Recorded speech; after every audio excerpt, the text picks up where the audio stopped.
Cannes film festival में urea लिबास पहनने पर पाबंदी आयद। गुज़श्ता बरसों में कांस फेस्टिवल अपने लिबास से मुताल्लिक सख्त ज़वाबित की वजह से तनकीद का निशाना बनता रहा है।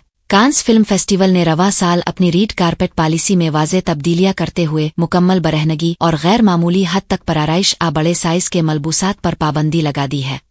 गैर मुल्की खबर रसा इदारे के मुताबिक ये अक़दाम 2022 में एक मुजाहरा करने वाली खातून के टॉपलेस होने और हालिया ग्रामी अवार्ड्स में बीनका सुनसौरी के उरिया लिबास पहनने जैसे वाक़यात के बाद किया गया है। फेस्टिवल इंतज़ामिया का कहना है कि उन हिदायत का मकसद लिबास पर मुकम्मल पाबंदी लगाना नहीं बल्कि तकरीब के उसूलों और फ्रांसीसी कवानीन के मुताबिक मुकम्मल बरहनगी को रोकना है। इसके साथ ही फेस्टिवल ने वजाहत की है कि ऐसे अफराद को रीड कारपेट पर दाखिले की इजाज़त नहीं दी जाएगी जिनके लिबास ज़्यादा फूले हुए और बड़े हों जिससे दीगर मेहमानों की आमदोरफ्त में रुकावट हो सिनेमा हाल में बैठने के इंतजामात को मुतासिर करे।